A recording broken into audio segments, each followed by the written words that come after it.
반갑습니다. 송광입니다. 이번 시간에는 이제 후기 형식의 가람 배치로 넘어가겠습니다. 이 후기 형식이라고 하는 것은 지금 우리가 사찰에 가면 대부분 그렇게 보여지듯이 주불전, 뭐 대홍전이나 아니면 그 무량수전 또 대적광전 이러한 주불전이 유일한 사찰의 중심이 되는 그러한 형식이 소위 후기 형식의 가람 배치다. 그러니까 우리가 지금 볼 수 있는 사찰은 대부분 불국사를 제외하고는 후기 형식이다. 그렇게 보면 되겠습니다.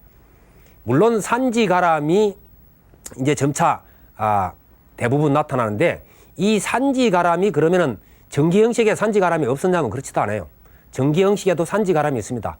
화엄사라든지 뭐 부석사라든지 이게 정기 형식 사찰이 있을 때 전부 다 창건된 것이기 때문에 시기로 보면은 그때 시기지만은 이제 그 사찰이 어느 곳에 있느냐 여기에 따라서 산지가람이라는데 산으로 갔죠. 그래서 그 산으로 이제 점차 가는 그러한 형식을 많이 갔습니다. 그런데 전기에서 후기로 넘어가는 과정에서 평지가람에서 산지가람으로 바뀌면서 이탑 1금당식의 형식을 그대로 가져가려고 하는 모습들이 보입니다. 그 한 예가 화엄사를 들 수 있는데, 왜냐하면 화엄사 창건은 굉장히 빠르거든요. 빠른데 건물은 그때 당시의 건물이 아니에요. 정각은. 그런데 석조물은 그대로거든요. 대부분. 그래서 바로 그 석조물이라 해서 석축이라든지 뭐 아니면은 석탑, 석등 이런 것들에 의해서 그때 당시의 축대 뭐 이런 것에 의해서 사찰의 형식을 우리가 이제 볼 수가 있는데,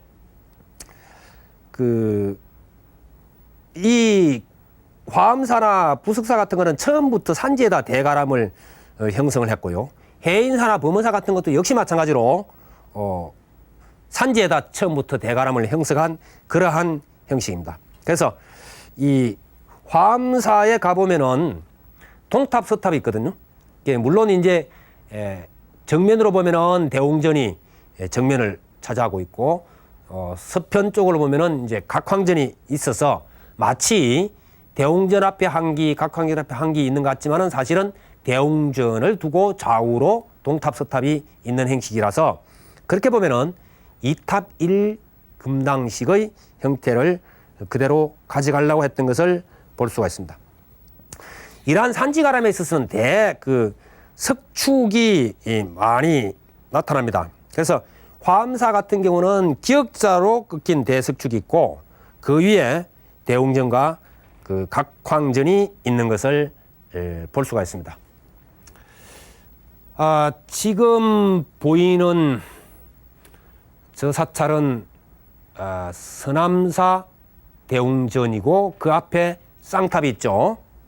근데 이제 과연 저것이 그때 시기적으로 이제 그때 하는 것은 우리가 다음 부분입니다. 그러니까 그때 당시에 쌍탑이 있는 형식이 지금도 새로 지으면서도 쌍탑을 놓는 경우가 많이 있거든요. 그래서 그러한 형식에서 비롯됐다. 이렇게 이제 아시면 되는 겁니다. 우리가 이제 부석사 같은 데 가보면은 그 대석축이 굉장히 아름다운 사찰이 바로 부석사입니다. 돌로 쌓아놓은 것이 그렇게 아름다울 수 있다는 것을 느낄 수 있는 곳, 그게 이제 영주 부석사죠. 아마 많은 분들이 가보셨을 겁니다만은 이 대석축과 계단은 특별한 의미를 갖습니다. 거기는 그게 이제 구품왕생. 의상스님께서는 화엄종의 우리나라 화엄종의 말하자면 시조가 되시는 분인데, 그런데 사찰 구성에 있어서는 정토 사상을 띠는 구품왕생의 형태를 띠고 있습니다. 그래서 석축이 보면 크게 상중하화되고 그것이 다시 세 단계씩 돼서 구대가 됩니다. 그래서 하품하생에서부터 제가 아미타불 수인 이야기할 때 말씀드렸죠. 하품하생에서부터 이렇게 올라가면 제일 위가 상품상생이 된다. 그렇게 이야기를 했습니다만은 이제 바로 이러한 것을 석축이나 이런 걸 통해서 보여주고 있고, 그 다음에 산지가람에 있어서는 대부분이 대석축이 몇 단으로 구성되어 있다고 하는 것을 알 수가 있습니다. 이제 예외로 통도사, 또 장흥 보림사, 법주사, 월정사 이런 경우에는 산지면서도 거의 도량이 평지처럼 이렇게 되어 있기도 합니다만은 이 그 석축은 보통 막 쌓는 그러한 방식이기는 하지만은 그 불국사처럼 그 기둥석이 있고 그 다음에 가로지르는 장대석 이러한 것들이 있어서 제각기 크기가 다른 돌들을 균형을 잡아주는 그러한 경우도 들어 있습니다. 석축 부분은 이제 나중에 그 전문적으로 구분하는 법이 나오기 때문에 그때 이제 말씀을 드리겠는데요. 우리가 전기 양식이 기하학적이고 통일성을 강조한다 그렇게 이야기를 했습니다. 그렇다면은 후기 양식은 어떤가? 이것은 유기적이고 다양성이 강조가 됩니다. 따라서 후기 양식의 사찰은 똑같은 모양을 가지고 있는 게 없습니다. 아까 전기 양식 살펴보고 그 그림만 봐서는 어느 사찰인지 확 잡아낼 수가 없죠. 처음에 탑이 중심이 됐던 걸 제하고는 비슷비슷합니다. 그죠? 회랑도 있고 이렇기 때문에. 그런데 해인사하고 범은사는 완전히 달라요. 통도사도 다르고 모양이 다 다릅니다. 이래서 다양하게 지금 갑니다. 물론 이제 산지가람이기 때문에 더더욱 그렇습니다만은 따라서 이 후기 양식은 산문에서부터 주불전에 이르기까지를 주축선을 삼습니다만은 이 주축선을 그대로 지키면서 올라가는 사찰은 거의 없습니다. 그래서 다양하게 의도적인 변화를 보여줍니다.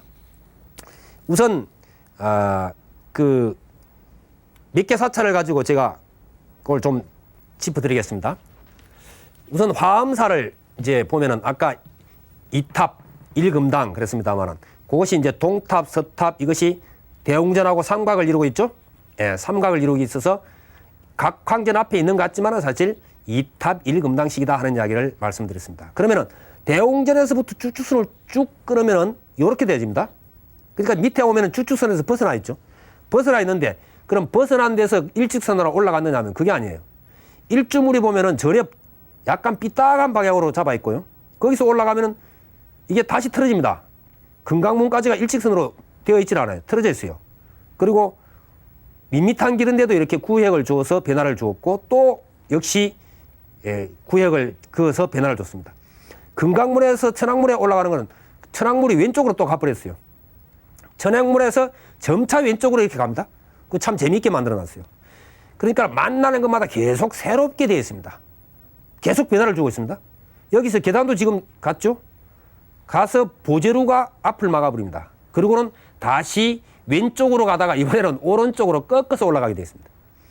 오른쪽으로 꺾어서 올라가다 보면은 제일 먼저 이쪽 건물과 그 다음에 동탑이 보이고 대웅전이 보이고 점차 돌아가면은 서탑이 보이고 각황전이 보이는 형식으로 거기서 돌면은 이제 다시 보제로 이쪽 면이 보이는 이러한 형태. 그러면 이 길을 따라 내려올 때는 올라갈 때는 이쪽 방향을 지금 보면서 가다가 이쪽 방향을 보다가 이럽니다만은 여기서 내려올 때는 정반대 방향으로 보게 되겠죠. 예, 이쪽을 보게 되고 이렇게 보게 되고 점차 이렇게 각도가 달라집니다. 이 통도사 같은 경우는 살에 있으면서도 이제 평지와 같은 그러한 형태를 가지고 있는데 역시 얼핏 보면 일직선상 같지만은 다릅니다. 약간씩 차이가 나고요. 그 다음에 여기서는 이 정각이 앉은 모양이 반듯반듯한 거로 보이지만 사실은 반듯반듯하지 않습니다. 약간씩 다 틀어져 있습니다. 그래서 이 지금 그림은 실측에서 약간 물론 여기 약간 이제 틀어지기도 하고 이런 모습이 있습니다만 사실은 이 그림보다는 상당히 많이 틀어진 게 있습니다. 그래서 가면서 어느 사찰을 먼저 볼 것이냐에다 시선을 탁탁 두게끔 되어 있습니다. 한 바퀴 돌아서 오면은 명부전부 이런 식으로 여기서 돌아 나올 때 이쪽 것들이 보이게. 그 용화전 같은 거는 여기 가려가 여기서 볼 때는 안 보여요. 돌아 나올 때만 보입니다. 이런 식으로 변화를 계속 줘서 한 바퀴를 참배하고 나오는데도 전혀 새로운 모습들을 계속 보면서 나오는 이러한 변화를 줍니다. 아주 다양하게 주고 있죠. 해인사 같은 데 보면은 일주문에서부터 쭉 올라가면 여기가 봉황문인데 봉황문까지 일직선상으로 갔습니다. 갔는데 갑자기 여기서 꺾여요. 해탈문으로 갔는데 왼쪽으로 가가지고 쭉 이렇게 올라갑니다. 여기서 다시 구광로 쪽은 다시 또 왼쪽으로 가 있습니다. 여기서 대적관계를 보면 또 왼쪽으로 갑니다. 계속 이렇게 꺾이면서 가고 있어요. 이게 주축손인 것 같지만은 변화를 일으키고 있고, 이 가람도 아까처럼 이렇게 전기 형식처럼 딱 꺾어 놓은 것이 아니라 어떻습니까? 방향들이 제각기 다른 모습들을 하고 있습니다. 좀 질서정연하게 되어 있는 곳이 이게 이제 그 송강사인데, 송강사도 역시 마찬가지로 꺾이면서 변화 일으키는 것은 역시 마찬가지입니다. 그러나 여기가 거의 정확한데, 이것은 불국사처럼 예, 화미성 벌께도 의상스님은 거기에 따라서 말하자면은 화엄만다라식으로 되어 있기 때문에 이러한 형태를 갖는다고 설명을 하죠. 그 다음에 범어사라 보면은 범어사 1주문에서부터 역시 마찬가지로 약간씩 변화를 줍니다. 여기서부터 그 불이문까지는 약간씩 변화를 주는데, 문 높낮이 크기 이런 거에 의해서도 변화를 자꾸 줍니다. 변화를 주다가 점차 가다가 느닷없이 높은 계단이 나타나면서 앞을 콱 막아버립니다. 그러고는 위에 올라가면 될 줄 알지만 위로 쳐다보니까 또 가로막아버려요. 그게 이제 보제로고 앞을 콱 막아버립니다.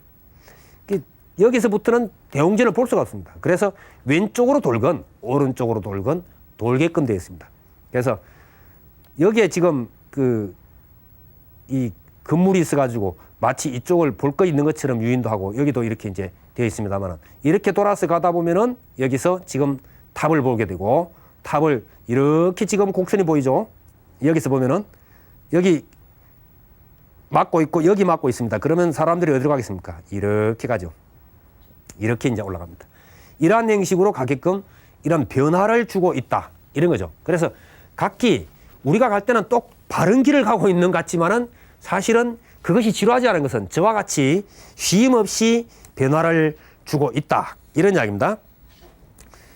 이러한 것은 사실 아주 재미있게 되어 있는 것이, 수덕사를 가보면은 아주 그런 의도가 뚜렷하게 나타납니다. 지금 보이는 것이 왼쪽 계단 쪽을 올라서서 말하자면 조인정사가 앞에 있거든요. 원래 이제 선방자리인데 조인정사가 앞을 가로막고 있는데, 조인정사의 왼쪽으로 돌아서 계단 쪽을 보면은 저 대웅전이 딱 보이게 되어 있습니다.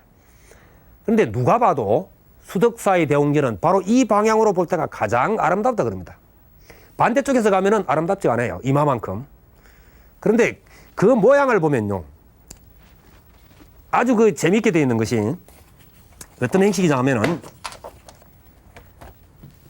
밑에 거는 생략하고 이렇게 이제 계단이 있습니다. 계단이 있는데 계단을 올라가면 탑이 이만큼 있어요. 네, 탑이. 이쪽으로 가는 게 막아지죠. 그리고 이렇게 돼 있고 대웅전이 여기 있다 할 것 같으면은 조인정사가 당연히 이렇게 반듯해야 되는데 그렇지 않습니다. 이렇게 꺾입니다. 그리고 여기가 이제 다시 이렇게 건물이 나타나고 여기 건물이 나타납니다. 자, 사람이 여기를 올라가고 있습니다. 어느 쪽으로 가겠습니까? 여기 막고 있습니다. 이 건물이 가깝습니다. 이쪽이 가깝죠? 여기보다는. 이렇게 가게 돼 있어요. 여기 가면 자연적 여기서 대웅전을 볼 수밖에 없습니다. 그래서 이러한 의도를 완전히 지금 딱 보여주고 있습니다. 이 수도사 같은 경우는. 그래서 말하자면은 후기의 양식에 있어서는 저처럼 아주 변화무쌍한 다양한 이러한 모습들을 계속 보여주고 있다. 하기야 연구하는 분들이 사찰의 탑 하나, 건물 하나를 말하자면 연구하면 할수록 계속 놀랍다고 그래요. 우리가 말하자면은 나중에 이제 목조 건축을 지을 때도 여러분은 기둥이 똑바른 걸로 보이죠? 근데 기둥들을 전부 다 변화를 줍니다. 나중에 이제 살펴보면 다 알게 될 거예요. 그리고 불국사에 가면 석가탑, 다부탑이 똑바로 서 있는 것 같죠? 근데 기울어져 있습니다. 왜 그러냐면 우리가 착시현상이라는 게 있어요. 산 능성이 이렇게 내려오는데 똑바로 있으면요, 이게 기울어져 있는 듯이 보여요. 실제로는 똑바로 서 있어도. 그래서 그것을 그 능성과 마찬가지로 약간 기울므로 해서 우리가 볼 때는 편안하게 안정감을 느끼게 똑바로 서 있는 듯이 보게 했습니다. 이러한 변화들을 사찰 구석구석에서 수없이 보이고 있습니다. 그래서 이제 이러한 구성에 있어서의 변화가 있는가 하면은 또 전체적인 어떤 모양을 가지고 있는 게 있습니다. 이제 부석사는 아까 구품연대 이런 이야기도 했습니다만은 의상 스님이 화엄종 아닙니까? 화엄을 중심으로 했습니다. 그래서 부석사를 멀리서 바라보면은 빛날 화자의 형식으로 지어졌다 그럽니다. 물론 처음에는 그랬는데 약간 변화를 일으켰겠죠. 지금은 많이 타고 다시 짓고, 지금 이제 지금 그 무량 수진이 좌우에 보이고, 지금 이게 영주 부석사 모습입니다만은 자세히 보시면 빛날 화자처럼 보일 겁니다. 예. 그래서 그러한 모습, 빛날 화자 써보면은 저렇게 비슷하게 되어요. 이런 형식으로 되어 있다. 예, 그런 의도를 가지고 만들었다 하는 거고요. 그 다음에 그 사찰에서 제일 많은 형식이 뭐냐면 배 모양. 해인사도 배 모양이라 그럽니다. 뒤에 장긴각에서부터 점차 이렇게 빵빵하게 내려가다가 이렇게 좁아지죠. 입구처럼. 마치 배가 이렇게 딱 하나 한 채 되어 있는 듯이 그러한 형상을 하고 있고요. 보통 이제 그걸 이제 반야금선이라 그러는데, 또 운주사도 역시 마찬가지입니다. 운주사도 보면은 배 모양을 가지고 있고, 그 다음에 뭐 쌍봉사는 샘을 아예 그 경내에 안 둬요. 왜냐하면 배 밑바닥에 물샘은 깔아앉아 버리니까. 그래서 위에서 물을 끌어다 먹는다. 이제 이런 겁니다. 그래서 이러한 변화를 가지고 있다는 것을 알아두시고 사찰을 보면은 여러 가지로 참 재밌고 유익한 게 많을 겁니다. 오늘 여기서 마칩니다. 성불하십시오.